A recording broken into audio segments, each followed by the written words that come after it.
Misao, videojuego independiente cuya historia escondida fue revisada en este canal, tuvo el privilegio de ser remasterizado para Steam en 2024, recibiendo gráficos mejorados para asemejar el remake de Mad Father, que si bien no trajo mucho contenido adicional, recibió algunas adiciones que no parecen ser enormes, hasta descubrir que no solo refuerzan algunas teorías discutidas de su trama, sino también la de su precuela.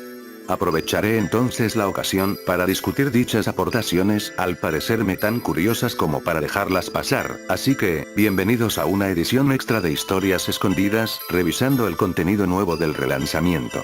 No me detendré para explicar la historia, por lo que es recomendable haber visto el anterior video, o al menos un resumen. Es hora de sumergirnos una vez más, al interesante universo del juego Misao. Comencemos.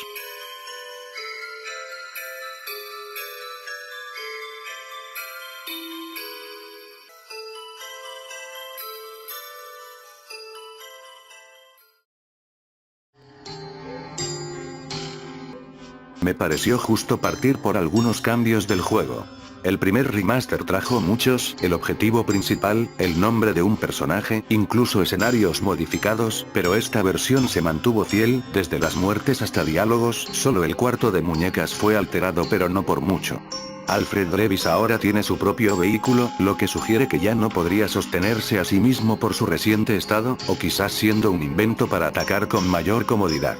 Los protagonistas tienen una nueva habilidad que ayuda a resaltar los lugares que ha visitado, llamada Ojos Carmesí, desbloqueado justo cuando siente un ardor en sus ojos.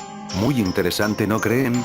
Es probable que este sea su tipo de visión al remover sus lentes de contacto, confirmando otro poder que los separa de los seres humanos, al ser mitad demonios, que podrían alterar dependiendo su necesidad. Más de esto adelante. Hay detalles eliminados de la primera versión que fueron restablecidos, entre ellos, que Kurata intente quitar la vida de Aki en el epílogo, aunque no se confirme si es solo una visión, como las de Misao, y en lugar de no renacer, ahora aparecerá el gato que intentó salvar en su pasado. Si reencarnó en un animal o solo es simbolismo de su único acto bondadoso queda a la interpretación de cada quien. Una de las últimas novedades es una criatura cuyo nombre es referencia a la desarrolladora, que traducido vendría siendo Pequeño Malhechor, un espíritu coleccionable que nos irá brindando avatares de cada personaje, siendo los ojos carmesí la mejor manera de encontrarlos. Lo interesante empieza con que en el epílogo, Bibliotecaria ahora se comunica a través de uno de ellos, quien ofrecerá algunos comentarios sobre las almas de las víctimas de Misao, a medida que los vayamos liberando. Es a partir de ello, donde adquirimos pedazos de información que nos esclarece un poco más el misterio del juego.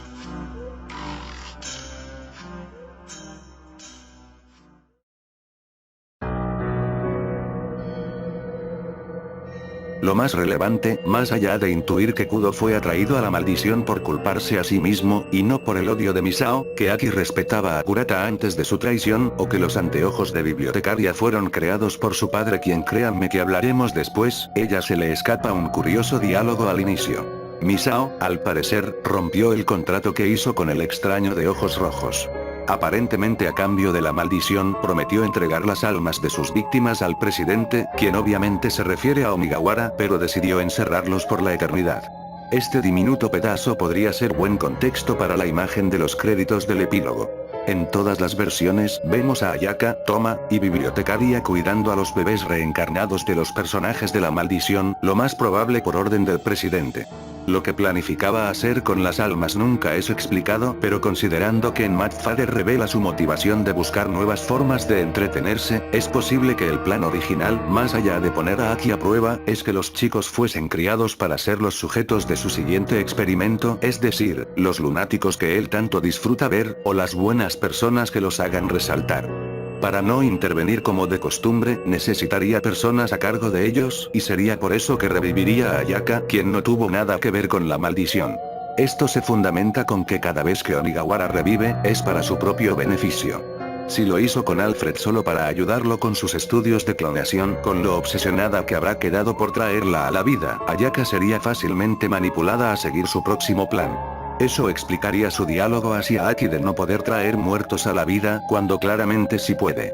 Quizás esa fue su intención desde el inicio y le hizo prometer a Misao que se los entregaría, pero al ella suponer un obstáculo, le obliga a dejar las riendas a Aki, que al ser mitad humano y demonio, sería capaz de liberar sus almas para que luego queden a su propiedad.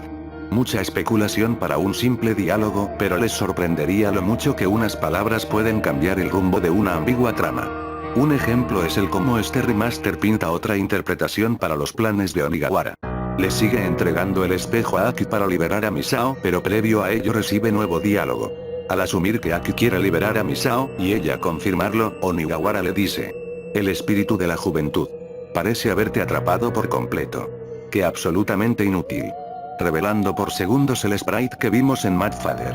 Recordemos que Aki fue transportada para ser probada como su sucesor, para que un ser parecido a él interactúe e influya en las situaciones del mundo humano, pero es posible que en esta versión de la trama, Onigawara no esperaba la amabilidad de Aki. Tal parece que prefería traer al mundo a alguien que juzgue de manera tan desquiciada como él. Con eso dicho, la prueba no fue fallida, pues respeta su decisión al entregarle el espejo, por lo que dejaría el experimento en pie para ver qué otras sorpresas le traerá esta clonación suya, que terminó aferrándose más a su lado humano, para esparcir su sentido de justicia a lo largo de la humanidad. O quizás Onigawara probaría mejor suerte con su otra versión. Independientemente, esta escena expandería las motivaciones reales de Ogre, pero sin poder afirmar nada hasta que salga otro juego, podemos asumir que seguirá intentando saciar su curiosidad y entretenimiento, hasta el final de los tiempos. Con eso revisado, pasemos a nuestra locación principal del video.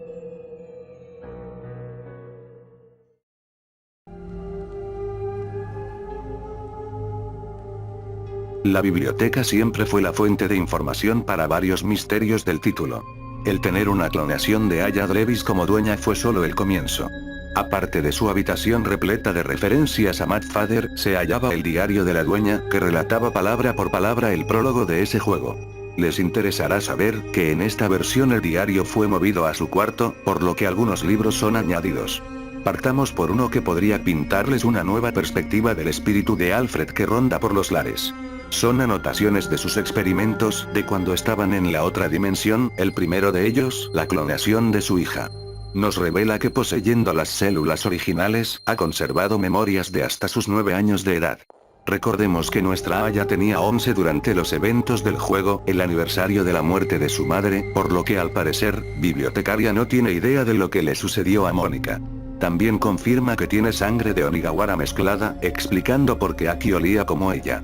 También son responsables de sus raros arrebatos al interactuar con los demás. Ella heredó su admiración a los libros, tal como discutimos previamente, pero de un tiempo a otro, empezó a actuar extraño.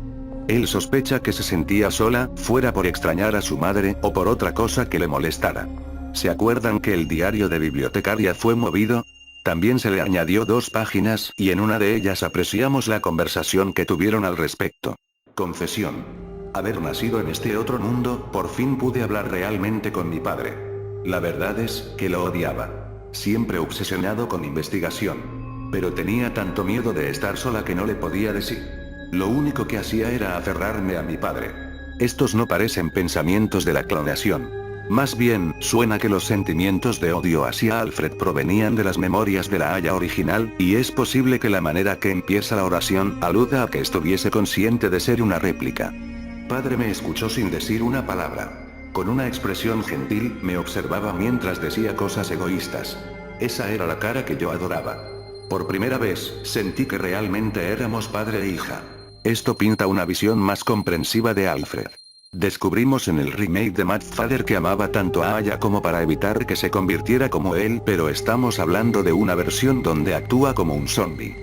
Esto alude a que, en la dimensión de Onigawara se manifiesta diferente al real como el Alfred que conocemos, pero llegando al mundo de los vivos se muestra su apariencia real. Esto quizás explique por qué se le añadió el vehículo. Para reafirmar que su movilidad en las dimensiones se altera cuando cruzan entre sí. Es por eso que vemos una faceta más consciente en sus escritos y que probablemente se aseguró de tener una segunda oportunidad con su hija, aunque fuese con su clonación. La aparente soledad de Bibliotecaria se quedó en su mente, y vemos una interesante revelación en la segunda página de su diario. Los muñecos gemelos. Pude crear muñecos de las células de mi amigo. Verán, mi hija quería amigos. Estos gemelos son claramente las versiones masculina y femenina de Aki.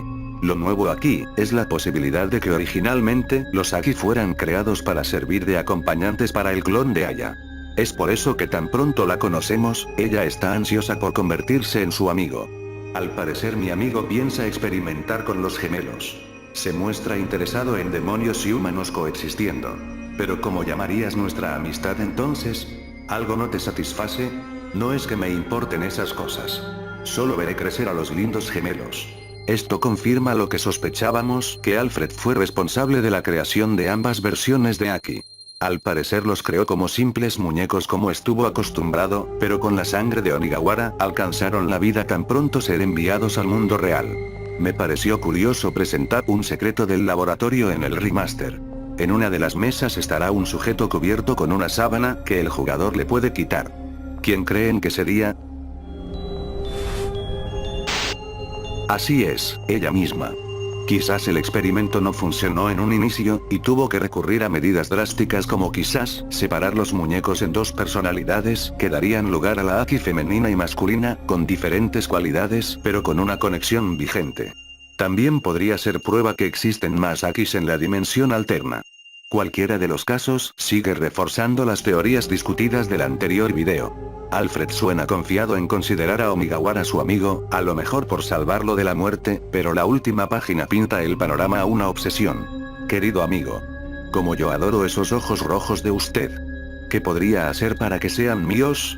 ¿Acaso está celoso del poder que él tiene? ¿Adora los ojos tanto como su hija? En vez de formular preguntas, respondamos bajo esta estrofa uno de los huecos argumentales de la historia. Si Alfred creó a Aki, ¿por qué la ataca cuando tiene oportunidad? En este remaster se revela la respuesta. Si la atrapa, ahora lo que hace es arrancar sus ojos rojos con mucha felicidad. Pudo estar interesado en el crecimiento de los gemelos, pero cuando mejor vio la oportunidad, la obsesión le ganó, para tener en su propiedad los ojos que tanto anheló. Muy interesante cómo el juego arregla sutilmente los errores con el pasar del tiempo. Volviendo al diario de librería, la última página nos revela un poco del momento que la llevaron a la biblioteca del juego. Mi tío se refiere al mundo rebosante de vida como el mundo de los vivos. Me gusta el otro mundo, claro, pero quisiera vivir allá algún día. Dejar el lado de mi padre y vivir por mi cuenta. Está bien, padre me perdonará. Por más distantes que nos volvamos, sigo siendo su hija. Esta actitud de desligarse de Alfred explica por qué nunca interactúan en la trama. Ni siquiera cuando se reúne con Onigawara, quien según la página lo considera como su propio tío. También puede referirse que al cerrar las dimensiones al final, su padre se quedaría en el otro mundo, mientras ella permanezca en el real, a la tarea de criar los bebés mencionados. Es una posibilidad, sin duda. En tan solo 4 páginas, conocimos bastantes cosas de estos dos personajes. Le dieron más trasfondo de lo que se presenta en el juego, y conocimos los detalles finales del proceso de clonación de Aki. No obstante, queda un libro más. El remaster regala una pequeña sorpresa para los fanáticos de Mad Father.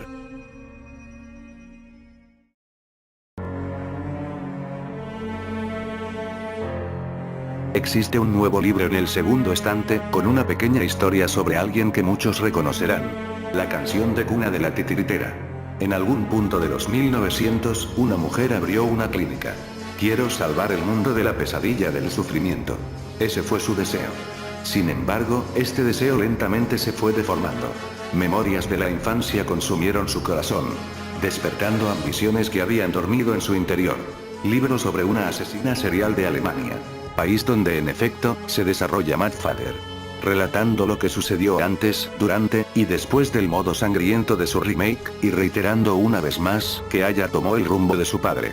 Según el escrito, las actitudes psicópatas que su madre le inculcó desde pequeña, fueron dormidos por el esfuerzo de su padre para no repetir la historia.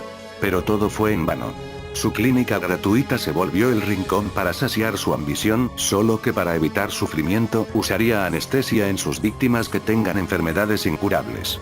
Controlando sus últimos momentos de vida, tal cual una titiritera.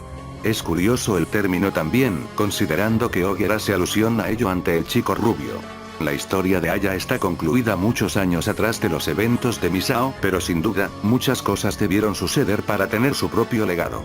Si existe un futuro para este universo, estaremos aquí para presenciar las respuestas que hemos estado esperando.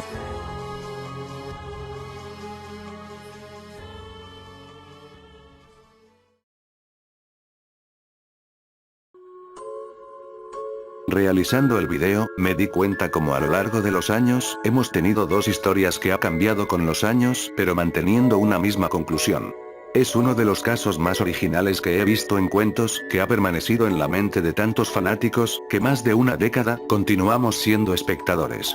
Aunque este remake fue bienvenido, creo que ya es tiempo de concentrarse en nuevos proyectos que expandan el potencial que tanto tiene este universo, pero aunque podría tardar, nunca debemos cerrar las puertas al brillante futuro que nos aguarda, ¿no les parece? Espero que les haya gustado esta revisión del remaster de Misao, y me alegraría saber su opinión en los comentarios. No me resta más que decir, nos vemos en mi próximo video, y hasta que llegue la próxima historia, les deseo, buena suerte.